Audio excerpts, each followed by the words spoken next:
ആമേൻ. Praise God. Welcome Holy Spirit. ആ ദൈവത്തിൻ്റെ മഹാസാന്നിധ്യത്തിൻ്റെ കീഴിലാണ് ഞാനും നിങ്ങളുമെല്ലാം ആയിരിക്കുന്നത്. നിങ്ങൾ ഈ സന്ദേശം കേൾക്കുന്നതിന് മുന്നേ ഞാൻ നിങ്ങളെ ഓർമ്മിപ്പിക്കുന്നു, പരിശുദ്ധാത്മാവിനെ നിങ്ങൾ സ്വാഗതം ചെയ്യുക. നിങ്ങളുടെ കൂടെ ഇരിക്കാൻ അനുവദിക്കുക. പരിശുദ്ധാത്മാവെ എൻ്റെ കൂടെ ഇരിക്കണം. പരിശുദ്ധാത്മാവ് എൻ്റെ കൂടെ ഇല്ലെങ്കിൽ എനിക്ക് നിങ്ങളോടൊന്നും സംസാരിക്കാൻ ഒക്കില്ല. പരിശുദ്ധാത്മാവ് നിങ്ങളുടെ കൂടെ ഇല്ലെങ്കിൽ നിങ്ങൾക്ക് കേൾക്കുന്ന കാര്യങ്ങളൊന്നും ഗ്രഹിക്കാൻ പറ്റില്ല. ചേമ്പലമേൽ വെള്ളം വീണ് തെറിച്ചു പോകുന്നത് പോലെ ഇരിക്കും. അതുകൊണ്ട് ഞാൻ നിങ്ങളോട് പറയുന്നു, ഹോളി സ്പിരിറ്റ് നമ്മുടെ കൂടെ ചേർന്നിരുന്ന് നല്ലൊരു ടീച്ചറായി, നല്ലൊരു അധ്യാപകനായി നമ്മെ ഉപദേശിച്ചാൽ മാത്രമേ ദൈവത്തിൻ്റെ വചനത്തിൽ നിന്ന് പഠിക്കാൻ മാത്രമല്ല, ആ വചനമാകുന്ന താക്കോൽ കൊണ്ട് നമുക്കായി തുറക്കുന്ന നന്മകളെ, ആ വേർഡിലൂടെ നമ്മളിൽ തുറന്നു വരുന്ന നന്മകളെ നമുക്ക് റിസീവ് ചെയ്യാൻ സാധിക്കത്തുള്ളൂ. അതുകൊണ്ട് വളരെ പ്രാർത്ഥനയോടെ, നിങ്ങൾ ടങ്സിൽ പ്രാർത്ഥിക്കുന്നവരുണ്ടെങ്കിൽ നിങ്ങൾ ടങ്സിൽ പ്രാർത്ഥിച്ചുകൊണ്ട് കേട്ടാലും മതി. ഞാൻ ഏറ്റവും കൂടുതൽ ടങ്സിൽ പ്രാർത്ഥിക്കാൻ പ്രചോദിപ്പിക്കുന്ന ഒരു മനുഷ്യനായി പോകുന്നു, അല്ലേ? ഹല്ലേലൂയ. എന്നാൽ അതിൻ്റെ ആഴങ്ങളെന്ന് പറയുന്നത് ഭയങ്കര വലുതാണ്. വേറെ നമുക്ക് ഒത്തിരി സംസാരിക്കാനുള്ള സമയമില്ല, ഓൾറെഡി ഇന്ന് ലേറ്റായി. മത്തായി എഴുതിയ സുവിശേഷം 25-ാമത്തെ അധ്യായം, എല്ലാവരും ഒന്ന് എടുത്താട്ടെ. മത്തായി എഴുതിയ സുവിശേഷം 25-ാമത്തെ അധ്യായം. നിങ്ങളെല്ലാവരുടെയും ബൈബിൾ എടുത്തേ, എല്ലാ ദൈവമക്കളുടെയും ബൈബിൾ എടുക്കുക. എല്ലാവരുടെയും ബൈബിൾ എടുത്ത് നിങ്ങൾ ആ പുസ്തകം ഒന്ന് തുറന്നേ. നിങ്ങൾ മീറ്റിങ്ങിനിരിക്കുമ്പോൾ നിങ്ങളുടെ കയ്യിൽ ബൈബിൾ ഉണ്ടായിരിക്കണം. ഇപ്പോൾ നിങ്ങൾ ബൈബിൾ ഇല്ലാത്ത വീട്ടിലല്ല എന്നുണ്ടെങ്കിൽ കുഴപ്പമില്ല. നിങ്ങൾക്ക് മൊബൈലിലാണെങ്കിലും മൊബൈൽ ബൈബിൾ നിങ്ങൾക്ക് ഉപയോഗിക്കാൻ കഴിയുമെങ്കിൽ ഉപയോഗിക്കുക. വീട്ടിലില്ലാത്തവർക്ക് ഇളവുണ്ട്. സ്തോത്രം. മത്തായി എഴുതിയ സുവിശേഷം 25-ാമത്തെ അധ്യായം നമ്മൾ ഒരുമിച്ചാണ് വായിക്കാൻ പോണേ. പാസ്റ്റർ വായിക്കും, നിങ്ങൾ കേൾക്കൂല. നമ്മൾ ഒരുമിച്ച് വായിക്കും. ഈ ശുശ്രൂഷ നമ്മൾ ഒരുമിച്ചാണ് ചെയ്യുന്നത്. മത്തായി എഴുതിയ സുവിശേഷം 25-ാമത്തെ അധ്യായം, അതിൻ്റെ 1 മുതൽ 13 വരെയുള്ള അനുഗ്രഹീതമായ തിരുവചനങ്ങൾ ശ്രദ്ധിച്ചു വായിക്കണം. 1 മുതൽ 13 വരെയുള്ള അനുഗ്രഹിക്കപ്പെട്ട തിരുവചനങ്ങൾ നമ്മൾ ബൈബിൾ വായിക്കാൻ പോവുക. നമ്മുടെ ഈ പ്ലാറ്റ്ഫോമിൽ ഇനി ബൈബിൾ വായന വെക്കാൻ പോവുക കേട്ടോ. ബൈബിൾ റീഡിങ് വെക്കാൻ പോവുക. അതിൻ്റെ ഗുണം എന്താണെന്ന് ചോദിച്ചാൽ, ഒന്ന്, വായിക്കാൻ പറ്റാത്തവർക്ക് വായിച്ച് കേൾക്കാൻ പറ്റും. അല്ല, ബൈബിൾ വായിച്ച് മുടങ്ങിപ്പോകുന്നവർക്ക് നമ്മൾ ഇത്ര ദിവസം എന്ന് പറഞ്ഞ് വെക്കുമ്പോൾ ഡെയിലി ജോയിൻ ചെയ്ത് വായിച്ചു പോകും. അപ്പോൾ അങ്ങനെ ബൈബിൾ റീഡിങ് വെക്കാൻ പോകുവാണ്. സന്തോഷമുള്ള ദൈവമക്കൾ, എനിക്ക് സന്തോഷമുണ്ട് എന്നൊന്ന് കമൻറ്റ് ചെയ്താൽ ഞാൻ പിന്നീട് വായിച്ചോളാം. മത്തായി എഴുതിയ സുവിശേഷം 25-ാമത്തെ അധ്യായം 1 മുതൽ 13 വരെയുള്ള വാക്യങ്ങൾ ശ്രദ്ധിച്ചു വായിക്കാം. സ്വർഗരാജ്യം മണവാളനെ എതിരേൽപ്പാൻ വിളക്കെടുത്തും കൊണ്ട് പുറപ്പെട്ട 10 കന്യകമാരോട് സദൃശ്യമാകും. ഇനി ശ്രദ്ധിക്കണം. അവർ 5 പേർ ബുദ്ധിയില്ലാത്തവരും 5 പേർ ബുദ്ധി ഉള്ളവരുമായിരുന്നു.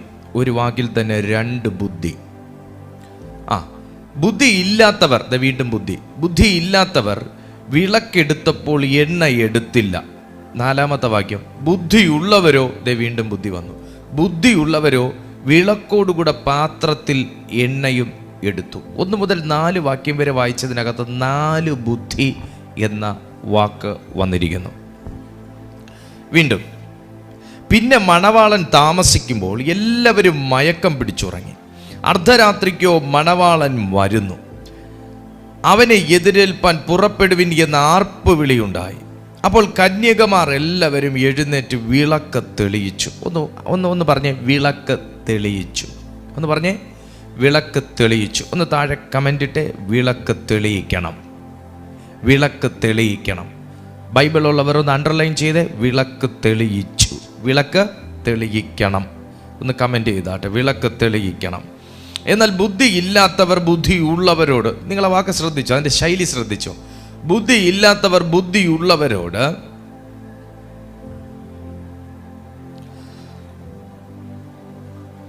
ഞങ്ങളുടെ വിളക്ക് കെട്ടുപോകുന്നത് കൊണ്ട് നിങ്ങളുടെ എണ്ണയിൽ കുറെ ഞങ്ങൾക്ക് തരുവിൻ എന്ന് പറഞ്ഞു.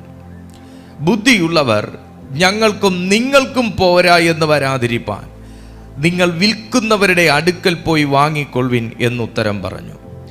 അവർ വാങ്ങുവാൻ പോയപ്പോൾ മണവാളൻ വന്നു. ഒരുങ്ങിയിരുന്നവർ അവനോടുകൂടെ കല്യാണ സദ്യക്ക് ചെന്നു, വാതിൽ അടയ്ക്കുകയും ചെയ്തു. അതിൻ്റെ ശേഷം മറ്റേ കന്യകമാരും വന്നു, കർത്താവേ, കർത്താവേ, ഞങ്ങൾക്ക് തുറക്കണമേ എന്ന് പറഞ്ഞു. അതിന് അവൻ, ഞാൻ നിങ്ങളെ അറിയുന്നില്ല എന്ന് സത്യമായിട്ട് നിങ്ങളോട് പറയുന്നു എന്ന് പറഞ്ഞു. ആകയാൽ നാളും നാഴികയും നിങ്ങൾ അറിയായിക കൊണ്ട് ഉണർന്നിരിപ്പിൻ. ഒന്ന് പറഞ്ഞേ, ഉണർന്നിരിപ്പിൻ. 3 കാര്യങ്ങൾ ഇതിനകത്ത് നിന്ന് എടുക്കാനുണ്ട്. 1, ബുദ്ധി ഉള്ളവരാകണം, ബുദ്ധി ഇല്ലാത്തവരാകരുത്. 2, വിളക്ക് തെളിയിക്കണം, വിളക്ക് കത്തിയിരിക്കണം.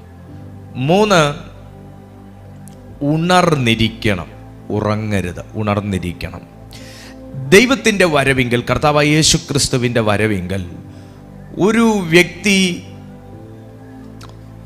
തന്നെ എതിരേൽക്കണമെങ്കിൽ, യേശു കർത്താവിൻ്റെ വരവിങ്കിൽ ഒരു വ്യക്തിക്ക് തന്നെ എതിരേൽക്കണമെങ്കിൽ ഈ 3 കാര്യങ്ങൾ പ്രധാനമാണ്. അതിനെ ഞാൻ അവിടെ നിർത്തുന്നു.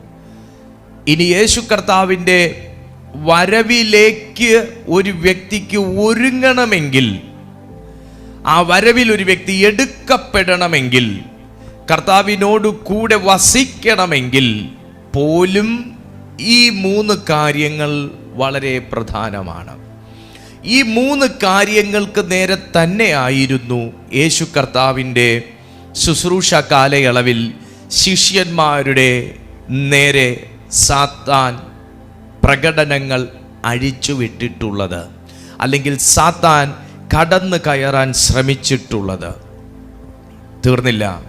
ഇന്നും ഏതൊരു ദൈവഭൃത്യനെ, ഒരു ദൈവ മനുഷ്യനെ എടുത്താലും, ഭക്തിയോടെ ജീവിക്കാൻ ആഗ്രഹിക്കുന്ന ഏതൊരു മനുഷ്യനെ എടുത്താലും ഈ 3 മേഖലയ്ക്ക് നേരെ തന്നെയാണ് സാത്താനും തൻ്റെ അനുയായികളും അവരുടെ പ്രകടനങ്ങൾ അഴിച്ചുവിടുന്നത്. അവർ ടാർഗറ്റ് ചെയ്യുന്നത് ഈ 3 കാര്യങ്ങൾക്ക് മേൽ തന്നെയാണ്. എന്താണ് ആ 3 കാര്യങ്ങൾ? 1, ബുദ്ധിയെ കെട്ടുക. 2, എണ്ണ ചോർത്തുക. 3, ഉറക്കി കളയുക. Oh my God, in Jesus name. ഒന്നുകൂടെ പറഞ്ഞേ. 1, ബുദ്ധിയെ കെട്ടുക. 2, എണ്ണ ചോർത്തി കളയുക. 3, ഉറക്കി കിടത്തുക. ഈ 3 കാര്യങ്ങൾക്ക് മേൽ അന്നും ഇന്നും, പറയട്ടെ, കർത്താവിൻ്റെ വരവ് വരെയും സാത്താൻ മനുഷ്യൻ്റെ നേരെ, സാത്താൻ്റെ അനുയായികൾ മനുഷ്യൻ്റെ നേരെ, സമർപ്പിതരുടെ നേരെ, അവരുടെ ലൈഫിന് നേരെ കയറാൻ, അവരുടെ ജീവിതത്തിലേക്ക് കയറാൻ അവൻ ചെയ്യുന്ന ആദ്യത്തെ ഒരു ഫസ്റ്റ് അറ്റംപ്റ്റ് എന്ന് പറയുന്നത് ഈ 3 കാര്യങ്ങളിൽ ഏതെങ്കിലും ഒന്നിനെ തൊടുക എന്നുള്ളതാണ്. ഒരുവൻ്റെ ബുദ്ധിയെ കെട്ടിയാൽ എണ്ണ ചോർത്താൻ ഭയങ്കര എളുപ്പമാണ്. ഒരുത്തൻ്റെ ബുദ്ധിയെയും കിട്ടി എണ്ണയും ചോർത്തിക്കളഞ്ഞാൽ അവൻ കാറ്റുപോയ ടയർ പോലെ അവൻ അവിടെ പഞ്ചറായി കിടന്നോളുകയും ചെയ്യും. ഈ മെസ്സേജിൻ്റെ വിവരണത്തിലേക്ക് പരിശുദ്ധാത്മാവിനെ കയറ്റുന്നതിന് മുൻപേ ഞാനൊന്ന് പ്രിപ്പയർ ആക്കാൻ നിങ്ങളോട് പറയട്ടെ. യേശുവിൻ്റെ വരവിങ്കൽ ഒരുങ്ങുവാൻ ഏതൊരു ദൈവ മനുഷ്യനോടും പരിശുദ്ധാത്മാവ് ആഹ്വാനം ചെയ്യുകയാണ്. യേശു കർത്താവിൻ്റെ വരവിങ്കൽ തല കുനിഞ്ഞു പോകാതിരിക്കാൻ, യേശു കർത്താവിൻ്റെ വരവിങ്കൽ മടുത്തു പോകാതിരിക്കാൻ, യേശു കർത്താവിൻ്റെ വരവിന് മുൻപേ ചാൻസ് നഷ്ടപ്പെടാതിരിക്കാൻ കർത്താവ് തൻ ഗംഭീരനാഥത്തോടും പ്രധാന ദൈവദൂതന്റെ ശബ്ദത്തോടും കാഹളത്തോടും കൂടെ മധ്യാകാശത്തിൽ വരുമ്പോൾ എടുക്കപ്പെടാൻ കണക്കിന് ഒരുക്കമുള്ളവരാകാൻ വേണ്ടി, ആമേൻ ആമേൻ, രക്ഷിക്കപ്പെട്ട നാൾ മുതൽ ഈ നിമിഷം വരെയും പരിശുദ്ധാത്മാവ് നമ്മുടെ അന്തരംഗത്തിൽ ഉദ്ബോധിപ്പിച്ചു കൊണ്ടിരിക്കുമ്പോൾ പലപ്പോഴും പല ഭൗതിക ആവശ്യങ്ങളിലേക്ക് നമ്മുടെ ശ്രദ്ധയും ചിന്തയും കാതുകളും എല്ലാം കൂർപ്പിച്ചതിനെ പ്രതി, സുഹൃത്തെ, എവിടെയെങ്കിലും വാട്ടമോ ചടവോ ചുളുക്കമോ കറയോ നമ്മുടെ വിശ്വാസ ജീവിതത്തിൽ, നമ്മുടെ സ്പിരിച്വൽ ലൈഫിൽ പറ്റിയിട്ടുണ്ടെങ്കിൽ ഞാനൊരു മുന്നറിയിപ്പ് തരുന്നു. എവിടെയോ നമ്മൾ അറിയാതൊരു ലീക്കേജ് നമ്മുടെ സ്പിരിറ്റ് മാനിൽ സംഭവിക്കുന്നു. എവിടെയോ നമ്മൾ അറിയാതൊരു ലീക്കേജ്. ഒരിക്കൽ എൻ്റെ കാറിൻ്റെ AC-യിൽ കൂളിംഗ് ഇല്ല. ഞാൻ നോക്കുമ്പോൾ ഒരു 2-3 മാസത്തിന് മുന്നേ ഞാൻ AC കംപ്ലീറ്റ് ക്ലിയർ ചെയ്ത്, AC വെന്റിലൊക്കെ ക്ലീൻ ചെയ്ത് ഞാൻ പുതിയതായിട്ട് ഗ്യാസ് നിറച്ചതാണ്. അതിന് അഡീഷണൽ ഞാൻ കാശും കൊടുത്തു. 3 മാസം കഴിഞ്ഞപ്പോൾ AC കൂളിംഗ് വരുന്നില്ല. അപ്പം ഞാൻ ചെന്നപ്പോൾ പറഞ്ഞു, സാർ എത്ര നാളായി AC ക്ലീൻ ചെയ്തിട്ട് AC സർവീസ് ചെയ്തിട്ട് ഞാൻ പറഞ്ഞു, നോ, ഞാൻ 3 മാസമേ ആകുന്നുള്ളൂ സുഹൃത്തെ, ഞാൻ 3 മാസമേ ആകുന്നുള്ളൂ, ഞാൻ പുതിയതായിട്ട് ഗ്യാസ് ഫില്ല് ചെയ്തതാണ്, കൂളിംഗ് കുറയാൻ യാതൊരു വഴിയുമില്ല എന്ന് പറഞ്ഞു. അപ്പോൾ സ്വിച്ചിൻ്റെ കംപ്ലൈൻ്റ് ആണോ എന്ന് നോക്കാൻ പറഞ്ഞു. അപ്പോൾ കുറച്ച് കഴിഞ്ഞ് പുള്ളി എല്ലാം ഒന്ന് ടെസ്റ്റ് ചെയ്തിട്ട് പറഞ്ഞു, സാർ, AC-യുടെ പൈപ്പിൽ ചെറിയൊരു സുഷിരമുണ്ട്, AC-യുടെ പൈപ്പിൽ ചെറിയൊരു സുഷിരമുണ്ട്, ആ ചെറിയ സുഷിരത്തിൽ കൂടെ വലിയ അളവിൽ ഗ്യാസ് പുറത്തേക്ക് പോകുന്നുണ്ട്. ഞാൻ എൻ്റെ കണ്ണുകൾ കൊണ്ട് നോക്കാൻ ശ്രമിച്ചാൽ ആ സുഷിരം കാണാനൊക്കത്തില്ല. ഞാൻ എൻ്റെ കൈകൾ കൊണ്ട് തടവി നോക്കിയാൽ പൈപ്പിൽ എവിടെയെങ്കിലും ഹോളുണ്ടോ, ഗ്യാസ് പോകുന്നോ, അത് കാണാനൊക്കത്തില്ല. അത് അവരുടെ സൊല്യൂഷൻ ഉപയോഗിച്ച് ആ പൈപ്പിൻ്റെ ലീക്കേജ് ടെസ്റ്റ് ചെയ്തെങ്കിൽ മാത്രമേ ആ ചെറിയ മൈന്യൂട്ടായിട്ടുള്ള സുഷിരത്തിലൂടെ ഈ ഗ്യാസ് നഷ്ടപ്പെടുന്നത് അവർക്ക് ഫൈൻഡ് ഔട്ട് ചെയ്യാൻ പറ്റത്തുള്ളൂ. അവരുടെ മീറ്റർ വെച്ച് നോക്കുമ്പോൾ അതിനകത്ത് അത് അറിയാൻ പറ്റത്തുള്ളൂ. എന്നിട്ടോ നോക്കിക്കേ, ഈ നഷ്ടപ്പെട്ടുകൊണ്ടിരുന്ന ഗ്യാസ് അകത്തിരിക്കുന്ന എന്നെ തണുപ്പിക്കേണ്ടതായിരുന്നു. ഈ നഷ്ടപ്പെട്ട് ചെറിയ സുഷിരത്തിൽ കൂടെ പലപ്പോഴായി ചെറിയ അളവിൽ നഷ്ടപ്പെട്ടുകൊണ്ടിരുന്ന ഗ്യാസ് എൻ്റെ യാത്ര സുഗമമാക്കാനുള്ളതായിരുന്നു. ചെറിയ അളവിൽ നഷ്ടപ്പെട്ടുകൊണ്ടിരുന്ന ഗ്യാസ് ഞാൻ അന്നേ തിരിച്ചറിഞ്ഞെങ്കിൽ എനിക്ക് ദീർഘകാലത്തേക്കുള്ള ഒരു സുഖം ആ നഷ്ടപ്പെട്ടതിനകത്തുകൂടെ എനിക്ക് ലഭിക്കുമായിരുന്നു, സുരക്ഷിതത്വം ലഭിക്കുമായിരുന്നു, യാത്രയിലെ കംഫർട്ട് എനിക്ക് ലഭിക്കുമായിരുന്നു. ഞാൻ ഡള്ളാകില്ലായിരുന്നു, ഞാൻ യാത്ര ചെയ്യുന്ന സമയത്ത് ഡള്ളാകില്ലായിരുന്നു, ഞാൻ പെട്ടെന്ന് ക്ഷീണിച്ചു പോകില്ലായിരുന്നു. എന്നാൽ എനിക്കെല്ലാം നഷ്ടപ്പെട്ടു എന്ന് തോന്നിയപ്പോഴാണ് ഞാൻ അറിയുന്നത്, ഗ്യാസ് നഷ്ടപ്പെട്ടു, കൂളിംഗ് വരുന്നില്ല, എനിക്കെല്ലാം നഷ്ടപ്പെട്ടപ്പോൾ വിയർത്തു തുടങ്ങിയപ്പോഴാണ് അറിയുന്നത്, അയ്യോ 3 മാസം മുമ്പേ നിറച്ച ഗ്യാസ് എന്തോ പ്രശ്നം സംഭവിച്ചു, എനിക്ക് കൂളിംഗ് കിട്ടുന്നില്ല. ഒന്ന് ശ്രദ്ധിച്ചേ, പലപ്പോഴും ചെകുത്താൻ ജീവിതത്തിലേക്ക് കയറി വന്ന് ആദ്യം ബുദ്ധിക്കിട്ടൊരു ഞോണ്ടും, രണ്ടാമത് എണ്ണ ചോർത്താനുള്ള പണി ചെയ്യും, മൂന്നാമത് ആത്മീയമായി നമ്മളെ ഉറക്കിക്കിടത്തും. അതിൻ്റെ പിന്നിലെ ഉദ്ദേശം സമയത്തിനു മുന്നേ നിന്നെ തളർത്തിയിടുക, സമയത്തിനു മുന്നേ നിന്നെ കെട്ടിയിടുക, സമയത്തിനു മുന്നേ നിന്റെ ആ സാധ്യതയും ചാൻസും നഷ്ടപ്പെടുത്തുക, സമയത്തിനു മുന്നേ നിന്നെ ഫീൽഡ് ഔട്ട് ആക്കുക. ആമേൻ. പലരും ശുശ്രൂഷയിൽ നിന്ന് തെറിച്ചു പോയതിന്റെ കാരണം, പലരും ശുശ്രൂഷ മുഖത്ത് നിന്ന് വീണ് പോയതിന്റെ കാരണം, ഈ 3-ൽ എവിടെയോ ഒന്നിലൂടെ അവൻ നുഴഞ്ഞ് കയറാൻ സാധിച്ചു എന്നുള്ളത് കൊണ്ടാണ്. ഇന്ന് ഈ മീറ്റിംഗിൽ ഇരിക്കുന്ന ചിലരെ നോക്കി, വിളിയുള്ള ചിലരെ നോക്കി, തെരഞ്ഞെടുപ്പുള്ള ചിലരെ നോക്കി, അഭിഷിക്തരെ നോക്കി ഞാൻ ആത്മാവിൽ പറയുന്നു, ഇന്നൊരു ഫയർ വാൾ കൊണ്ട് വേലി കെട്ടാൻ, ഫയർ വാൾ കൊണ്ട് വേലി കെട്ടാൻ, ബുദ്ധിയുള്ള ഒരു ആരാധനയായി മാറാൻ, എന്നെ സൂക്ഷിക്കുന്ന ഒരു അഭിഷിക്തനായി മാറാൻ, ഉണർന്നിരുന്ന് പ്രാർത്ഥിക്കുന്ന ഒരു കാവൽക്കാരനായി, ഒരു ഭടനായി മാറാൻ, ഒരു ഫയർ വാൾ കൊണ്ട് വേലി കെട്ടാൻ, ദൈവം പകർന്നതിനെ സംരക്ഷിക്കുവാൻ ഒരു ദൈവിക വരം ഇന്ന് പരിശുദ്ധാത്മാവ് നൽകട്ടെ. സ്വർഗരാജ്യം, ഇത് കർത്താവായ യേശു ക്രിസ്തു തൻ്റെ ശിഷ്യന്മാരോട് യേശു കർത്താവിൻ്റെ വരവിനെക്കുറിച്ച്, കർത്താവിൻ്റെ 2ാം വരവിനെക്കുറിച്ച് പറയുന്നതും വിശ്വാസികളുടെ തയ്യാറെടുപ്പിനെക്കുറിച്ച് അവരെ ബോധ്യപ്പെടുത്തുന്നതുമാണ്. ശിഷ്യന്മാരോട് പറഞ്ഞു കൊടുക്കുന്ന ഈ ഭാഗം മത്തായി എഴുതിയ സുവിശേഷം 25-ലും, മത്തായി എഴുതിയ സുവിശേഷം തന്നെ 24-ാമത്തെ അധ്യായത്തിൽ കാലങ്ങളെ മനസ്സിലാക്കുന്നതിനെ കുറിച്ചും പറയുന്നുണ്ട്. കാലങ്ങളെക്കുറിച്ചുള്ള ഒരു മെസ്സേജ് ഇതിനു മുന്നേ നമ്മൾ എടുത്തിട്ടുണ്ട്. കാലങ്ങളെക്കുറിച്ച് മനസ്സിലാക്കാൻ പറഞ്ഞിട്ടുണ്ട്. സ്വർഗരാജ്യത്തെക്കുറിച്ചാണ് യേശു തൻ്റെ ശിഷ്യന്മാരോട് പറയുന്നത്. നിങ്ങളുടെയും മുമ്പിൽ ഞാൻ എപ്പോഴും പറയാം, കർത്താവിൻ്റെ വരവിങ്കലല്ല സ്വർഗരാജ്യം നമ്മുടെ മുമ്പിൽ തുറന്നു വരുന്നത്. ഞാൻ എപ്പോഴും എൻ്റെ മെസ്സേജിൽ പരാമർശിക്കുന്ന ഒരു കാര്യമാണ്, ഒരു മനുഷ്യൻ സ്പിരിറ്റ് ഫിൽഡായി ജീവിക്കാൻ തുടങ്ങിയാൽ അവൻ്റെ ലൈഫ് എന്ന് പറയുന്നത് ഓപ്പൺ ഹെവൻ്റെ അനുഭവമായിരിക്കും. നമ്മൾ 7 days ടങ്സ് പ്രെയർ വെച്ചതിനകത്ത് നമ്മൾ പരാമർശിച്ചൊരു കാര്യം, ഒരു ഓപ്പൺ ഹെവൻ്റെ ഭാഗ്യം എന്താ എന്നൊക്കെയുള്ളത് നമ്മൾ അതിനകത്ത് വളരെ കുറച്ച് സമയമാണ് ആ മെസ്സേജ് എടുത്തതെങ്കിലും വളരെ പ്രയോജനപ്പെടുന്ന രീതിയിൽ ആ മെസ്സേജ് പരിശുദ്ധാത്മാവ് നമുക്ക് തോന്നുന്നു. ഒരു ഓപ്പൺ ഹെവൻ ഒരു മനുഷ്യൻ്റെ ശിരസിന് മീതെ തുറന്നു കഴിഞ്ഞാൽ, ഒരു തുറന്ന സ്വർഗം ഒരു മനുഷ്യൻ്റെ ലൈഫിൽ ഓപ്പണായി കിടന്നു കഴിഞ്ഞാൽ അവൻ്റെ ലൈഫ് ഏത് ലെവലിലോട്ട് തിരിയുമെന്ന് നമ്മൾ പറഞ്ഞു. നിങ്ങൾ കണ്ടിട്ടില്ലെങ്കിൽ ഞങ്ങളുടെ 7 days ടങ്സ് പ്രെയറിൽ ഓപ്പൺ ഹെവൻ എന്ന് പറയുന്ന ഒരു ടൈറ്റിലുണ്ട്, അത് എടുത്ത് നിങ്ങൾ കണ്ടാൽ മനസ്സിലാവും. Open heaven. അപ്പം സ്വർഗരാജ്യം മണവാളനെ എതിരേൽപ്പാൻ വിളക്കെടുത്തും കൊണ്ട് പുറപ്പെട്ട 10 കന്യകമാരോട് സദൃശ്യം ആകും എന്നാണ് പറഞ്ഞേക്കുന്നത്. വിളക്കെടുത്തും കൊണ്ട് പുറപ്പെടുന്ന.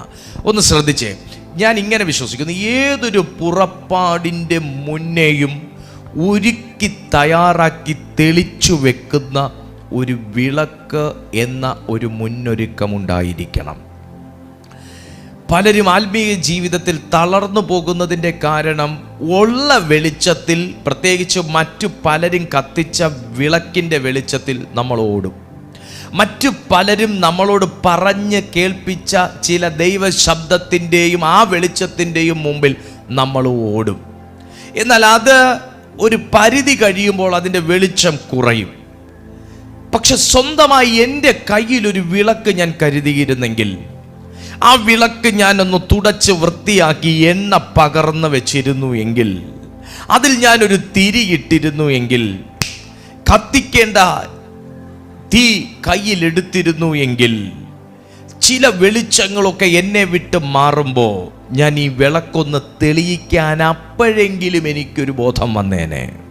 എന്നാൽ ചില വെളിച്ചങ്ങളുടെ പശ്ചാത്തലത്തിൽ ആ വെളിച്ചം അവസാനം വരെ എനിക്കുണ്ടാകുമെന്ന് കരുതി ആ വെളിച്ചത്തിൽ ഓടിയ ചില ബുദ്ധി കെട്ട 5 പേരെ കുറിച്ചും, എന്നാൽ ബുദ്ധി ഉള്ള ഓടിയപ്പോൾ കത്തിയ വിളക്കും തീർന്നു പോയാൽ പകരാനുള്ള എണ്ണപ്പാത്രവും എണ്ണയും എടുത്ത വേറെ 5 ബുദ്ധിയുള്ളവരെ കുറിച്ചും കർത്താവായ യേശു ക്രിസ്തു ഈ ഉപമയ്ക്കകത്ത് പരാമർശിക്കുന്നു. ഇന്ന് ആത്മാവിൽ നമുക്കൊന്ന് ചിന്തിക്കണം.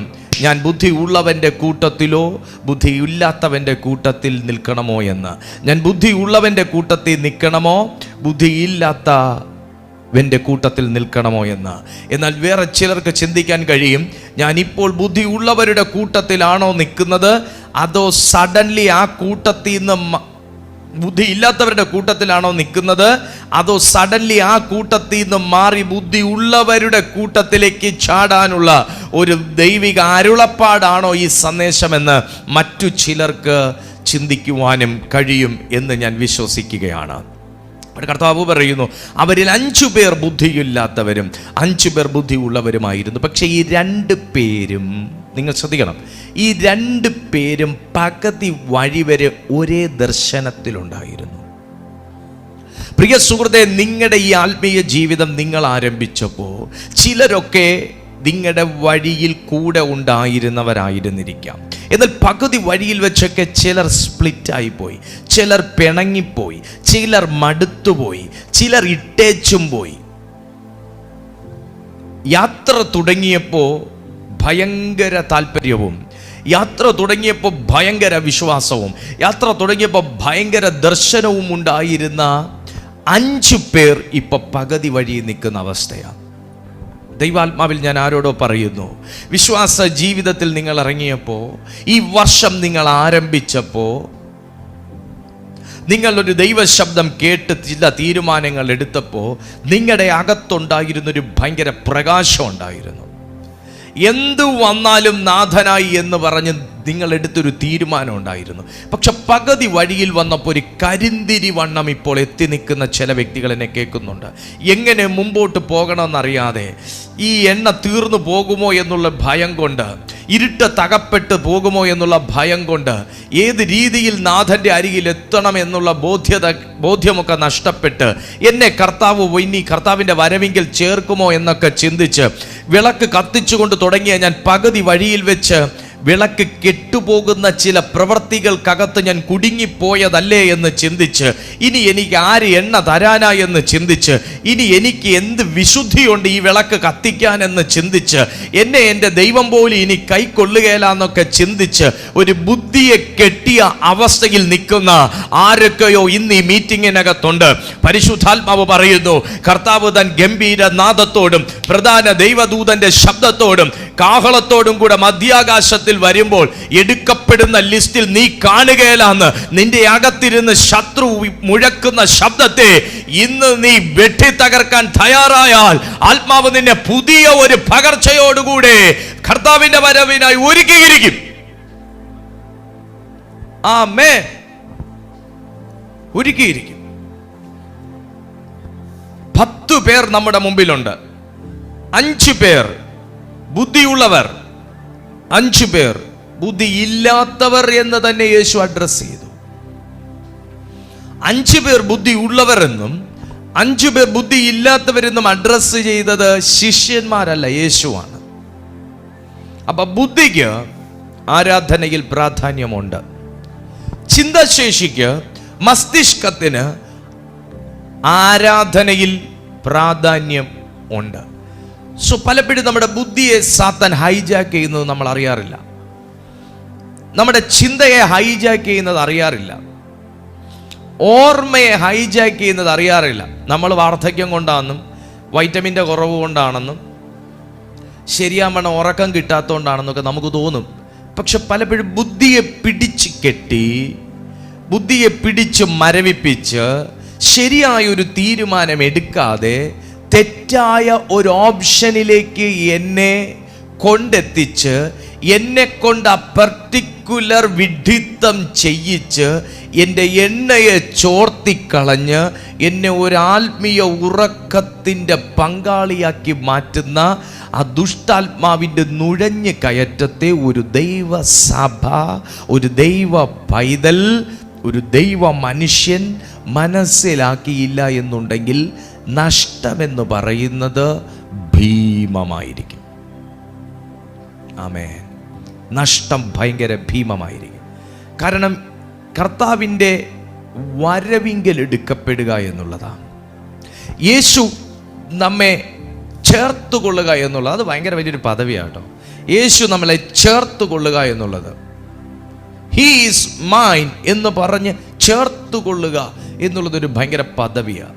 നമുക്ക് തോന്നും കർത്താവിൻ്റെ വരവെങ്കിൽ ആ പദവി തെറ്റിക്കുന്നതെന്ന്. ഇത്രയും കൂടെ കേട്ടോ, ഈ ബുദ്ധിയെ തൊടുന്ന സമയത്തും ഈ എണ്ണയെ ചോർത്തുന്ന സമയത്തും ഈ ആത്മീയ ഉറക്കത്തിൻ്റെ വില്ലാളിയാക്കുന്ന സമയത്തുമൊക്കെ അവൻ നമ്മുടെ പല ചാൻസും തട്ടി മാറ്റുന്നതും നമ്മൾ അറിയുന്നില്ല. നിങ്ങൾ ഈ ഭൂമിയിൽ അനുഭവിക്കാനുള്ള നന്മ, നിങ്ങൾ ഈ ഭൂമിയിൽ അനുഭവിക്കാനുള്ള സൗഖ്യങ്ങൾ, നിങ്ങൾ ഈ ഭൂമിയിൽ അനുഭവിക്കുവാനുള്ള ബ്ലെസ്സിങ്സ്, നിങ്ങളോടുകൂടെ ഈ ഭൂമിയിൽ ഉണ്ടായിരിക്കേണ്ട വ്യക്തികൾ, നിങ്ങൾ അനുഭവിക്കേണ്ട എല്ലാവിധമാകുന്ന സന്തോഷങ്ങൾ, ദൈവികമാകുന്ന സന്തോഷങ്ങൾ, ദൈവിക പ്രൊവിഷൻസ്, അങ്ങനെ അങ്ങ് പറഞ്ഞു നിർത്താം. ദൈവിക പ്രൊവിഷൻസ് അത് എന്തുമാകട്ടെ, ഫാമിലിയിലാകട്ടെ, മിനിസ്ട്രിയിലാകട്ടെ, ലൈഫിലാകട്ടെ, എന്താണെങ്കിലും ദൈവിക പ്രൊവിഷൻസിൽ നിന്ന് പോലും ഒരു വ്യക്തി മാറ്റപ്പെടുന്നത് ബോധപൂർവമല്ല. അറിയുക, ബോധപൂർവമല്ല. നിങ്ങളൊരു പാപം ചെയ്യുന്നത് ബോധപൂർവമല്ല. പക്ഷേ ബോധപൂർവമല്ല എന്ന് പറഞ്ഞ് നമുക്ക് അതിൽ നിന്ന് ഒഴിഞ്ഞു കളയാനും കഴിയത്തില്ല. നിങ്ങളൊരു അനീതി പ്രവർത്തിക്കുന്നത് ശരിക്കും ബോധപൂർവമല്ല. ഒരു വ്യക്തി ഒരു ക്രൈം ചെയ്യുന്നത് ശരിക്കും ബോധപൂർവമല്ല. ഒരു വ്യക്തി ദൈവത്തിന് നേരെ വിരൽ ചൂണ്ടുന്നത് ബോധപൂർവമല്ല. അവനിൽ ആ ഒരു പ്രത്യേക പാപം ചെയ്യാൻ വേണ്ടി, ആ ഒരു ദൈവ നിഷേധിയാക്കി അവനെ മാറ്റാൻ വേണ്ടി, ആ ഒരു കോപിഷ്ഠനാക്കി, കോപാകുലനാക്കി അവനെ മാറ്റാൻ വേണ്ടി, ആ ഒരു ദൈവിക പൊസിഷനിൽ നിന്ന്, ഒരു സ്പിരിച്വൽ പൊസിഷനിൽ, ഒരു സ്പിരിച്വൽ റാങ്കിങ്ങിൽ നിൽക്കുന്ന ആ ഒരു മനുഷ്യനെ അവൻ നിൽക്കുന്ന ഉന്നത സ്ഥാനത്തിലേക്ക് നോക്കി എയിം ചെയ്യുന്ന, ടാർജറ്റ് ചെയ്യുന്ന, ആ ഗൺ പോയിന്റിൽ അവനെ നോക്കുന്ന ഒരു സാത്താനിക ദൃഷ്ടി അവൻ്റെ ബുദ്ധിയെയും അവൻ്റെ വികാരത്തെയും സ്വാധീനിക്കുന്നു. ആ സ്വാധീനത്തിൽ പെട്ടുപോകുമ്പോഴാണ് അവനൊരു പാപിയായി തീരുന്നത്, പാപം ചെയ്യുന്നത്. അവനാ ഒരു ദൈവദാസനാണെന്നുള്ള ബോധ്യം മറന്ന് അവൻ ഭയങ്കരമായിട്ട് കോപിക്കുന്നത്, അവനൊരു അഹങ്കാരിയായി തീരുന്നത്, ഒരു ധാർഷ്ട്യമുള്ളൊരു വ്യക്തിയായി തീരുന്നത്. ദൈവിക പദവി ഒന്നും എനിക്ക് വേണ്ട എന്ന് പറഞ്ഞ് ബൈബിളിനെ നിഷേധിക്കുന്നത്, എന്തുവാ 24 മണിക്കൂറും പ്രാർത്ഥന എന്ന് ചോദിക്കുന്നത്, എന്തുവാ ആർക്ക് മനസ്സിലാകാത്ത മറുഭാഷ പറയുന്നതെന്ന് ചോദിക്കുന്നത് ഒന്നും ബോധപൂർവമല്ല. പക്ഷേ ഓർമ്മയോടുകൂടെ തന്നെ ബുദ്ധിയെ നിയന്ത്രിക്കുന്ന ഒരു കൺട്രോളിങ് യൂണിറ്റിനകത്ത് ആ മനുഷ്യൻ ലോക്കായിപ്പോയി. അതാണ് യേശു പറയുന്നത്, ഈ 5 ബുദ്ധിയുള്ളവർ 5 ബുദ്ധിയില്ലാത്തവർ. ആ വിളക്ക് കത്തുന്നുണ്ടല്ലോ എന്നും പറഞ്ഞ് അവരെടുത്തുകൊണ്ട് ആ പ്രകാശത്തിൽ പോയി. എനിക്ക് വേണ്ടി എൻ്റെ അമ്മ പ്രാർത്ഥിക്കുന്നുണ്ടല്ലോ എന്നും പറഞ്ഞ് ആ പ്രകാശത്തിനൊരു പരിധി വരെ പോയി. എനിക്ക് വേണ്ടി പപ്പ ഉപവസിക്കുന്നുണ്ടല്ലോ എന്ന് പറഞ്ഞ് ആ പ്രകാശത്തിൽ പകുതി വരെ പോയി. പക്ഷേ ആ ഒരു ലൊക്കേഷൻ അങ്ങോട്ട് വിട്ടപ്പോ, ആ ഒരു സ്ഥലം അങ്ങോട്ട് മാറിയപ്പോ പിന്നെ വെളിച്ചം കുറഞ്ഞു തുടങ്ങി. പക്ഷെ നിന്റെ കയ്യിൽ വിളക്കുണ്ടെങ്കിൽ, നിങ്ങൾ ആ വിളക്ക് തുടച്ച് വൃത്തിയാക്കിയിരുന്നുവെങ്കിൽ, നിങ്ങളുടെ കയ്യിൽ തിരിയുണ്ടായിരുന്നെങ്കിൽ, നിങ്ങൾ അതിനകത്ത് എണ്ണ ഒഴിക്കാൻ എണ്ണ പാത്രത്തിൽ എടുത്തിരുന്നുവെങ്കിൽ, നിങ്ങളത് കത്തിക്കുവാനുള്ള ഒരു മാച്ച് ബോക്സ് അല്ലെങ്കിൽ ഒരു തീ നിങ്ങൾ കരുതിയിരുന്നുവെങ്കിൽ, നിങ്ങൾക്ക് തീർച്ചയായിട്ടും ഇരുട്ട് തുടങ്ങിയപ്പോൾ ഒന്ന് പ്രകാശിപ്പിക്കാമായിരുന്നു. Hallelujah, praise the Lord, hallelujah. ഇന്ന് പ്രിയപ്പെട്ട സുഹൃത്തുക്കളോടൊക്കെ പരിശുദ്ധാത്മാവ് പറയുകയാണ്, എണ്ണ ഇന്ന് നിങ്ങൾ ദൈവത്തോട് ചോദിച്ചു വാങ്ങണം. 2, നിങ്ങൾ ഇന്ന് വിളക്ക് കത്തണം എന്ന് നിങ്ങൾ തീരുമാനിക്കണം. സമയം മുമ്പോട്ട് പോകുന്നതുകൊണ്ട് ഞാൻ വീണ്ടും അവിടെ നിന്ന് ഇറങ്ങുകയാണ്. അപ്പോൾ ബുദ്ധിയെ കെട്ടുന്ന, ബുദ്ധിയെ സ്വാധീനിക്കുന്ന ഒരു തന്ത്രം. പത്രോസ് ഒരു സ്പിരിച്വൽ പൊസിഷനിൽ ഒരു ലെവൽ വരെ നിന്ന ഒരു വ്യക്തിയാണ്. പക്ഷെ സഡൻലി ആ മനുഷ്യനൊരു വൈകാരികമാകുന്ന പ്രകടനത്തിലേക്ക് യേശുവിനെ പിടിച്ചോണ്ട് പോകാൻ പടയാളികൾ വന്നപ്പോൾ ഉറയിൽ നിന്ന് വാളൂരി ഒരു പട്ടാളക്കാരൻ്റെ കാത് അറുത്ത് കളഞ്ഞത് ശരിക്കും ബോധപൂർവമല്ല, എന്നാൽ ഓർമ്മയോടെയാണ്. എന്നാൽ ബുദ്ധിയെ കൺട്രോൾ ചെയ്ത മറ്റൊരു യൂണിറ്റിന് ആ മനുഷ്യൻ വിധേയപ്പെട്ടവനായിരുന്നതുകൊണ്ട് സഡൻലി റിയാക്ട് ചെയ്തു. അത് ജഡികമായി റിയാക്ട് ചെയ്തു. ചില നമ്മുടെ ജഡികമാകുന്ന റിയാക്ഷൻസ്, ചില ജഡികമാകുന്ന തീരുമാനങ്ങൾ നമ്മെ വലിയ പദവികളിൽ നിന്ന് വലിച്ച് തള്ളി താഴെ ഇട്ട് കളയും.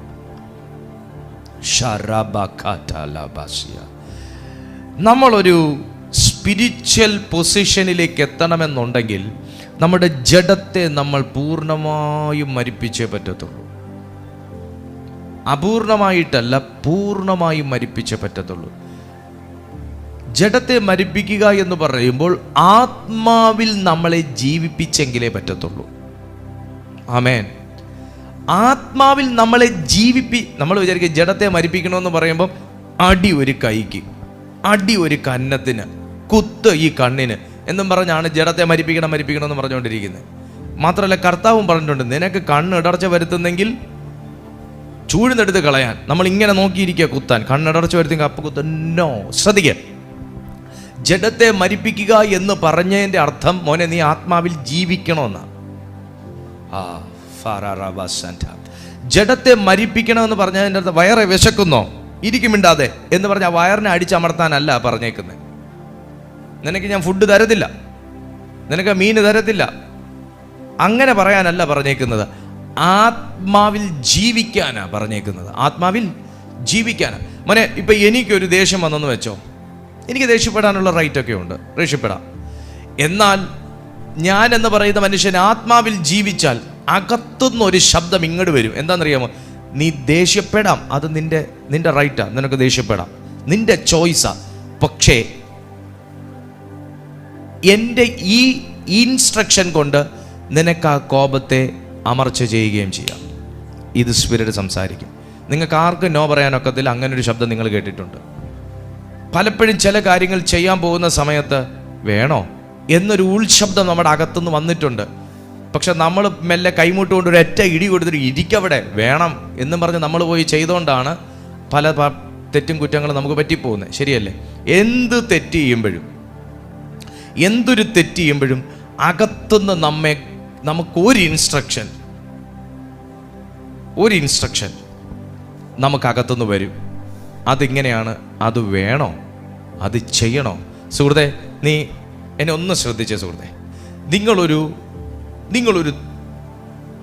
നിങ്ങളൊരു ദൈവഹിതമല്ലാത്ത ഒരു കാര്യം ചെയ്യുമ്പോഴാണെങ്കിലും, ദൈവഹിതമല്ലാത്തൊരു കാര്യം നിങ്ങൾ പറയുമ്പോഴാണെങ്കിലും, ദൈവഹിതമല്ലാത്തൊരു വികാരത്തിന് നിങ്ങൾ പോകുകയാണ് എന്ന് നിങ്ങൾ അറിയുമ്പോഴും നിങ്ങളുടെ അകത്തുനിന്നൊരു ശബ്ദം വരും, അത് വേണോ? ഇതേ ചോദ്യം ഈ മന്ദസ്വരത്തിൽ യേശു കർത്താവ് പത്രോസിനോട് ചോദിച്ചു. പത്രോസേ, എന്താ കർത്താവേ, നീ എന്നെ സ്നേഹിക്കുന്നുണ്ടോ എന്ന് ചോദിച്ചു. അപ്പോൾ പത്രോസ് പറഞ്ഞു, എന്താ ചോദ്യ, ഞാൻ സ്നേഹിക്കുന്നുണ്ട്. അപ്പോൾ യേശു കുറച്ച് കഴിഞ്ഞ് വീണ്ടും, പത്രോസേ, എന്താ കർത്താവേ, നീ എന്നെ സ്നേഹിക്കുന്നുണ്ടോ എന്ന് ചോദിച്ചു. അവൻ പറഞ്ഞു, അന്ന് അങ്ങനെ ചോദിക്കുന്നത്, ഞാൻ സ്നേഹിക്കുന്നുണ്ട്. കർത്താവേ, ഞാൻ സ്നേഹിക്കുന്നുണ്ട്. കുറച്ച് കഴിഞ്ഞ് വീണ്ടും പത്രോസേ, നീ വാസ്തവമായിട്ട് എന്നെ സ്നേഹിക്കുന്നുണ്ടോ? ആ ചോദ്യത്തിൽ പത്രോസ് തിരിച്ചൊരു ചോദ്യം ചോദിച്ചു. ശരിയാ, ഞാൻ കർത്താവിനെ സ്നേഹിക്കുന്നുണ്ടോ? കാരണം യേശു ഒരു ചോദ്യവും വെറുതെ ചോദിക്കത്തുമില്ല, ഒരു ഉത്തരം വെറുതെ പറയത്തുമില്ല. കർത്താവ് ഈ ചോദിക്കുന്നതിൻ്റെയും പറയുന്നതിൻ്റെയും ഉപമ ഇടുന്നതിൻ്റെയും ഒക്കെ പിന്നിൽ ഭയങ്കര ഡീപ്പായിട്ട് ഇവർക്കൊരു തീസിസ് എഴുതാനുള്ള സിലബസ് അതിനകത്തുണ്ട്. ഇവർക്കൊരു തീസിസ് എഴുതാനുള്ള പോയിന്റ് അതിനകത്തുണ്ട്. കർത്താവ് എന്തെങ്കിലും ഒന്ന് ചോദിച്ചിട്ടുണ്ടെങ്കിൽ ഇവർക്കറിയാം. അതുകൊണ്ട് പത്രോസ് അതിൽ വിഷാദിച്ചു എന്ന് അവിടെ എഴുതിയേക്കുന്നത്. അയ്യോ, എൻ്റെ സ്നേഹത്തിൽ പുള്ളി സംശയിച്ചല്ലോ എന്നുള്ള ആ ഒരു വല്ലാത്ത ഫീലിലൊന്നുമല്ല, എന്തോ എന്നിൽ ഈ ഇദ്ദേഹം കണ്ടിരിക്കുന്നു എന്ന ബോധ്യമാണ്. പരിശുദ്ധാത്മാവ് നമ്മോടൊരു ചോദ്യം ചോദിക്കുകയാണെങ്കിൽ, വാസ്തവത്തിൽ നീ ദൈവത്തെ സ്നേഹിക്കുന്നുണ്ടോ എന്ന് ചോദിക്കുകയാണെങ്കിൽ, നമ്മൾ ചാടി വീണ് പത്രോസിൻ്റെ മോളിൽ കയറിയിരുന്ന് പറയും, ഞാൻ സ്നേഹിക്കുന്നുണ്ട് എന്ന് പറയും. പക്ഷേ കർത്താവ് 1-2 വട്ടം കൂടെ ചോദിച്ചാൽ മെല്ലെ നമ്മുടെ അകത്ത് ആ പാപബോധം ഉണർന്നു വരും. നമ്മളിലത്തെ ജഡിക മനുഷ്യനിലൂടെ പുറത്തു വന്നതെല്ലാം ഉണർന്നു വരും. നമ്മൾ ആത്മാവിൽ ജീവിക്കണമെന്ന് കർത്താവ് പറഞ്ഞത് നമുക്ക് ഓർമ്മ വരും. എല്ലാം കൂടെ പുറത്തേക്ക് വരാൻ തുടങ്ങും. Hallelujah, praise the Lord. ജഡത്തെ മരിപ്പിക്കണമെന്ന് കർത്താവ് പറയാൻ കാരണം ഈ ഒരു സന്ദേശമാണ്. ആത്മാവിൽ ജീവിക്കണം എന്ന ഒരു ഹിഡൻ മെസ്സേജാണ് അതിനകത്ത് കിടക്കുന്നത്.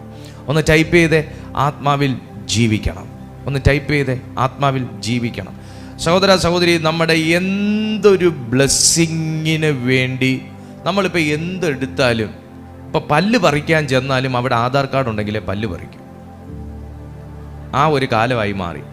എന്ത് പറിക്കാൻ പല്ല് പറിക്കാൻ ചെന്നാലും എന്തിന് ചെന്നാലും നമ്മൾ ആധാർ കാർഡ് ഉണ്ടെങ്കിലേ ഇപ്പോൾ പല്ല് പറിക്കും. കാരണം ഈ പല്ല് നമ്മുടെ ആണോ എന്ന് അറിയണം.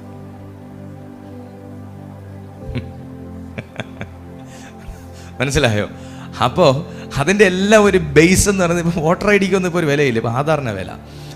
അപ്പോൾ എന്തിൻ്റെ ബേസും ആധാറാണെന്ന് പറയുന്നത് പോലെ നമ്മൾ എന്തൊരു കാര്യം ആത്മമണ്ഡലത്തിൽ കയറി ക്ലൈം ചെയ്യുമ്പോഴും ഈ ഒരു മേഖല ഭയങ്കര പ്രാധാന്യമാണ്. നമ്മുടെ ഈ ജീവിതം, നമ്മുടെ ചില ഡിസിഷൻസ് ഉണ്ടല്ലോ, നമ്മുടെ ആ ഒരു മനസ്സ്, ഹൃദയം, അതൊക്കെ ഭയങ്കര അതൊരു ബേസ്, അതൊരു ആധാറിന് സമം എന്ന് വേണേൽ പറയാം. എന്ന് പറഞ്ഞാൽ അതാണ് നിന്നെ വെളിപ്പെടുത്തുന്നത്.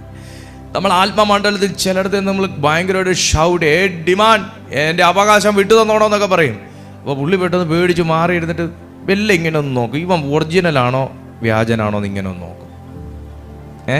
എന്ന് പറഞ്ഞാൽ നമ്മുടെ ആധാർ മേടിക്കും, ആധാറിലും നോക്കും, നമ്മളെ ഇങ്ങനെ നോക്കും, ഇങ്ങനെ നോക്കും, രണ്ടും ഉള്ളതാണോ, വ്യാജനാണോ ഒറിജിനലാണോ എന്ന്. ഇതുപോലെയാണ് ഡിമണ്ട് പേടിക്കും. നമ്മുടെ ഈ ആക്രോശമൊക്കെ കേൾക്കുമ്പോൾ ഡിമണ്ട് പേടിച്ച് മാറിയിരിക്കും. ഒരൊറ്റ നോട്ടം, ഇവൻ ഉള്ളതാണോ, ഇവൻ ശരിക്ക് കർത്താവിൽ നിൽക്കുന്നവനാണോ, അതോ ഇവൻ എന്തെങ്കിലുമൊക്കെ ഇച്ചിരി മായവും ചേർത്ത് നിൽക്കുന്നവനാണ്, എന്നെ പേടിപ്പിക്കാൻ തൊണ്ടയിൽ ആംപ്ലിഫയറും ഫിറ്റ് ചെയ്തുകൊണ്ട് വന്നതാണോ എന്നറിയാൻ വേണ്ടി പുള്ളി മാറി ഇന്ന് നോക്കിക്കഴിഞ്ഞാൽ തീരും.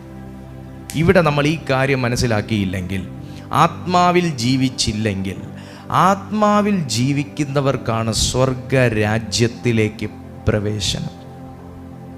ആമേൻ. ആത്മാവിൽ ജീവിക്കുന്നവർക്കാണ് സ്വർഗരാജ്യത്തിൽ പ്രവേശനം. കാൺമീൻ, നാം ദൈവ മക്കൾ എന്ന് വിളിക്കപ്പെടുവാൻ എത്ര വലിയ ഭാഗ്യം പിതാവ് നമുക്ക് ചെയ്തിരിക്കുന്നു. ആ ഭാഗ്യമൊക്കെ ചെയ്തതുള്ളതാ. പക്ഷെ നമ്മളെ കർത്താവിൻ്റെ രാജ്യത്തിലോട്ട് പ്രവേശിപ്പിക്കുന്നതിൻ്റെ പിന്നിലെ മാനദണ്ഡം എന്ന് പറയുന്നത്, ആത്മാവ് കൊണ്ട് ശരീരത്തെയും ആത്മാവ് കൊണ്ട് പ്രാണനെയും ആത്മാവ് കൊണ്ട് അവയവങ്ങളെയും നിയന്ത്രിക്കുന്ന, അതേസമയം മരിപ്പിക്കുന്ന, ഒന്നും കൂടെ, ഒരേ സമയം നിയന്ത്രിക്കുന്ന അല്ലെങ്കിൽ ജീവിപ്പിക്കുന്ന, അതേസമയം മരിപ്പിക്കുന്ന ഒരു ലെവലിൽ ജീവിക്കുന്ന സൂപ്പർ നാച്ചുറൽ ലൈഫ് നയിക്കുന്ന ഒരു വ്യക്തിക്ക് മാത്രമേ സ്വർഗരാജ്യത്തിലോട്ട് പ്രവേശിക്കാനൊക്കത്തുള്ളൂ. ആ സൂപ്പർ നാച്ചുറൽ ലൈഫ് നയിക്കുന്നൊരു വ്യക്തി, ഞാൻ ഒന്നും കൂടെ വിശദമാക്കാം. ആത്മാവ് കൊണ്ട്, ദൈവത്തിൻ്റെ ആത്മാവ് കൊണ്ട് ഒരേ സമയം എൻ്റെ ശരീരത്തെ ഞാൻ നിയന്ത്രിക്കുന്നു, എൻ്റെ കൈകളെ, എൻ്റെ അവയവങ്ങളെല്ലാം ഞാൻ നിയന്ത്രിക്കുന്നു, എൻ്റെ അകത്തിരുന്ന് എനിക്ക് ഇൻസ്ട്രക്ഷൻ തരുന്ന എൻ്റെ പ്രാണൻ, എൻ്റെ സോളിനെ ഞാൻ നിയന്ത്രിക്കുന്നു, എൻ്റെ അകത്തുള്ള സ്പിരിറ്റിനെ ഞാൻ നിയന്ത്രിക്കുന്നു. അപ്പോൾ 3 പാർട്ടിനെയും ദൈവത്തിൻ്റെ ആത്മാവ് കൊണ്ട് നിയന്ത്രിക്കുമ്പോൾ ഒരേ സമയം ഞാൻ ആ ആത്മാവ് കൊണ്ട് എൻ്റെ ഈ മനുഷ്യ ശരീരത്തെ ഞാൻ ജീവിപ്പിക്കുന്നു. എൻ്റെ കൈകളെ ഞാൻ ദൈവത്തിൻ്റെ ആത്മാവ് കൊണ്ട് ജീവിപ്പിക്കുന്നു. ഞാൻ വിശ്വാസത്തോടെ ഒരു രോഗിക്ക് വേണ്ടി പ്രാർത്ഥിക്കുന്നു, വിശ്വാസത്തോടെ ഡീമൺ ഞാൻ കൽപ്പിക്കുന്നു. എന്നാൽ ഈ കൈ കൊണ്ട് ഞാൻ പാപം ചെയ്യാൻ പോകുന്നില്ല.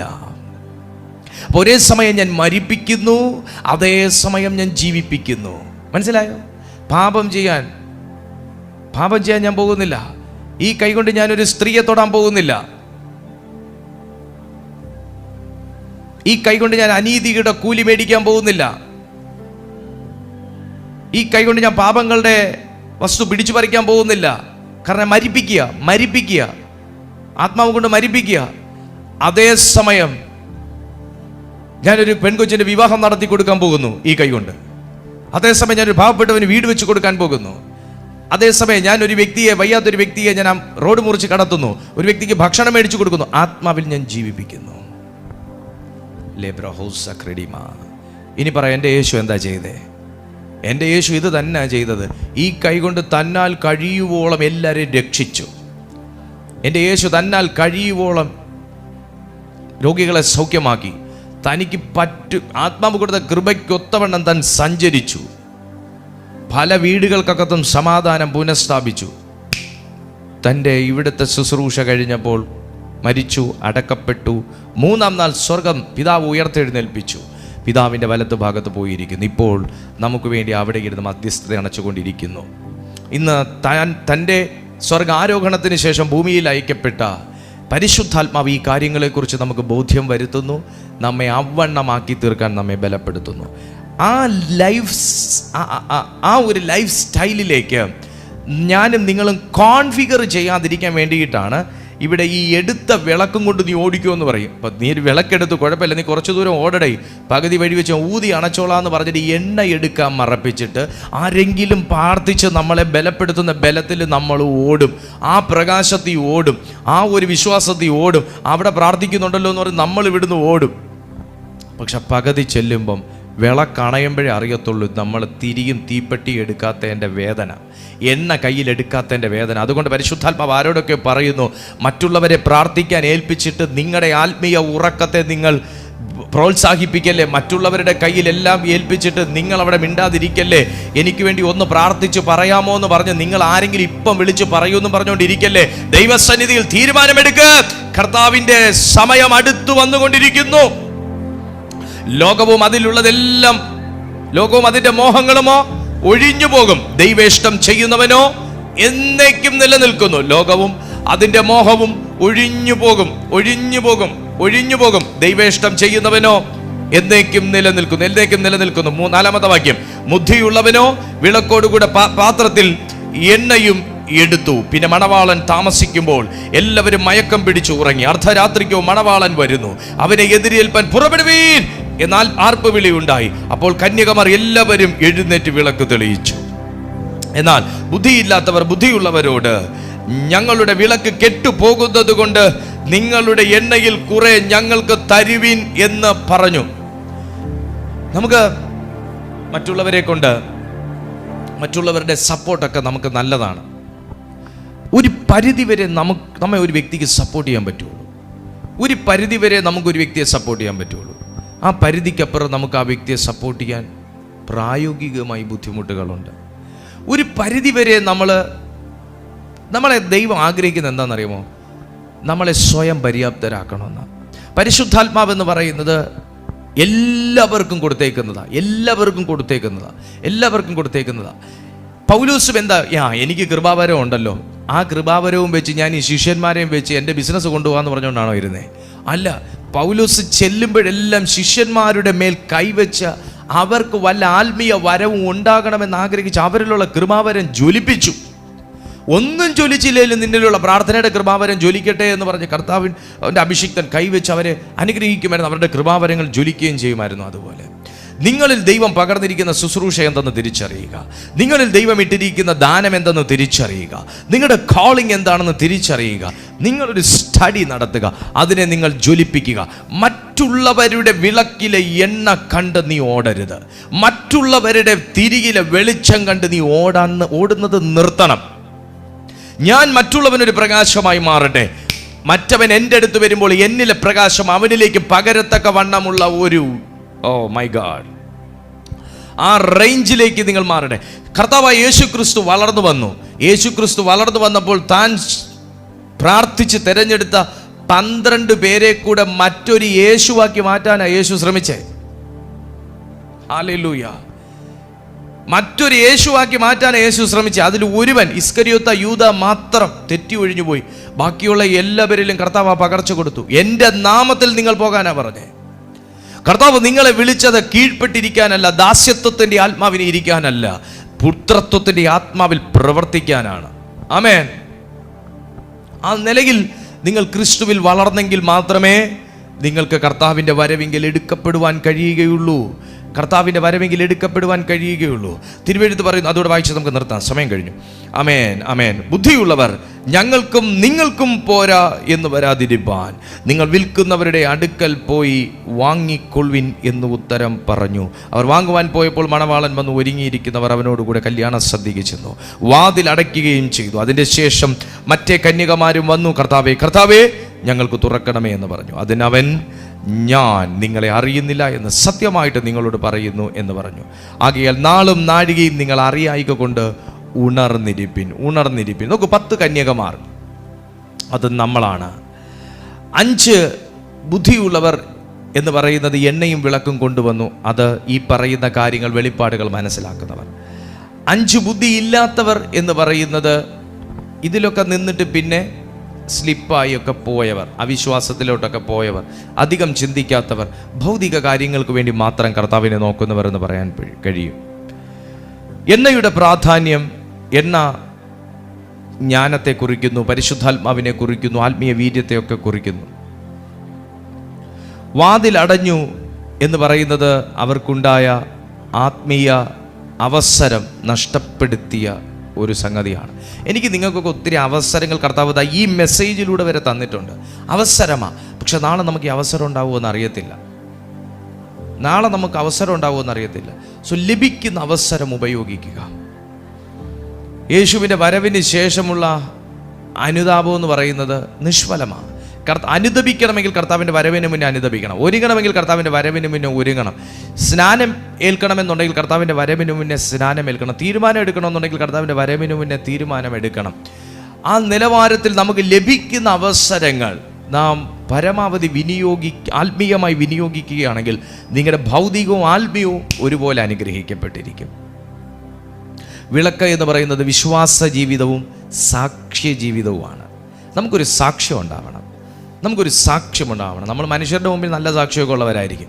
പക്ഷെ മനസ്സാക്ഷിയുടെ മുമ്പിൽ നല്ലൊരു സാക്ഷ്യം ഉണ്ടാകണം. മനസ്സാക്ഷിയുടെ മുമ്പിലും നമ്മളെ സൃഷ്ടിച്ചവൻ്റെ മുമ്പിൽ നമുക്ക് നല്ലൊരു സാക്ഷ്യം ഉണ്ടാവണം. ആ വിളക്ക് കെട്ടുപോകാൻ അനുവദിക്കരുത്. വിശ്വാസത്തിൻ്റെ വിളക്ക്, സാക്ഷ്യത്തിൻ്റെ വിളക്ക് കെട്ടുപോകാൻ അനുവദിക്കരുത്. കന്യകമാർ ക്രിസ്തുവിനെ പ്രതീക്ഷിക്കുന്ന വിശ്വാസികൾ. വധു സഭയാണ്. ക്രിസ്തുവിൻ്റെ തിരഞ്ഞെടുക്കപ്പെട്ടവർ നമ്മൾ തന്നെയാണ്. വരൻ കർത്താവായ യേശു ക്രിസ്തുവാണ്. ഇന്ന് ഈ സന്ദേശം നിങ്ങൾ കേൾക്കുമ്പോൾ പറയുക, എനിക്ക് സ്വന്തമായൊരു വിളക്ക് വേണം, എനിക്ക് എണ്ണ വേണം, എൻ്റെ കയ്യിൽ തീ വേണം. ഇല്ലെങ്കിൽ ഞാൻ ആ തീയെ ഇന്ന് കത്തിക്കും. എത്ര പേർ ആഗ്രഹിക്കുന്നു? നമ്മൾ ഒരുമിച്ച് പ്രാർത്ഥിക്കാൻ പോവാം.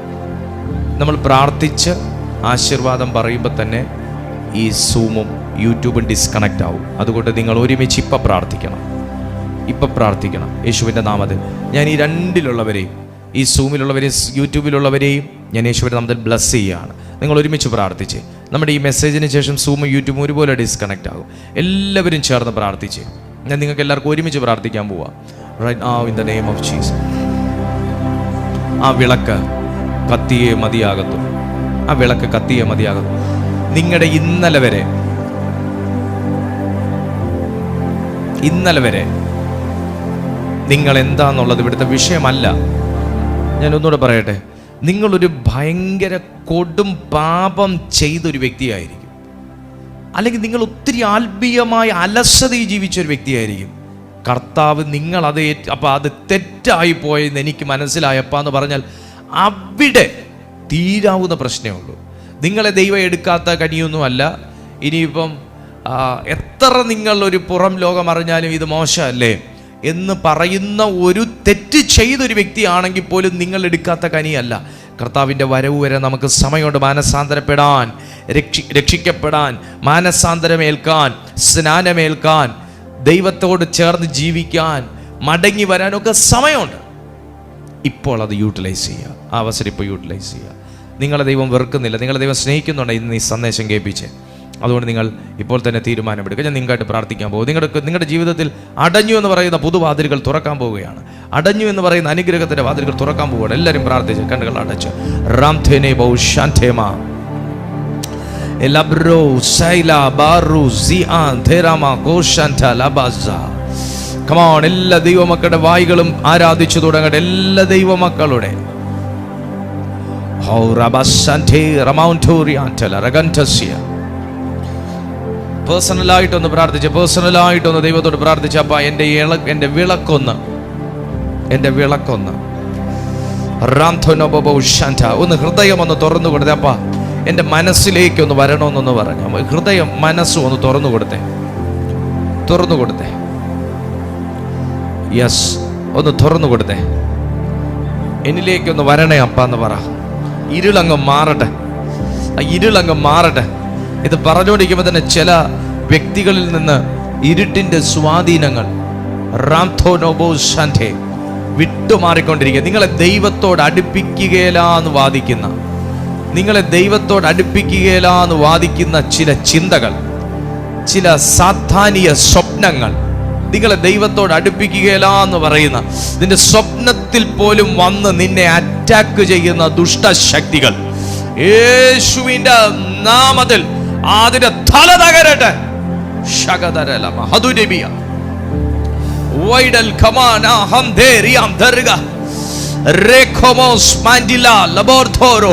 അന്യഭാഷകളിൽ പ്രാർത്ഥിക്കുമ്പോൾ തന്നെ ഒരു പുതിയ ശക്തി ഇതിനകത്ത് വെളിപ്പെട്ടുകൊണ്ടിരിക്കുന്നു. അന്യഭാഷകളിൽ പ്രാർത്ഥിച്ചുകൊണ്ടിരിക്കുമ്പോൾ തന്നെ ഒരാത്മശക്തി ഇതിനകത്ത് ഒഴുകി തുടങ്ങുകയാണ്. നിങ്ങളെ നിത്യതയോളം എത്തിക്കുന്ന ഒരു ദൈവത്തിന്റെ മഹാശക്തി ഇന്ന് ഇതിനകത്ത് ഒഴുകുകയാണ്.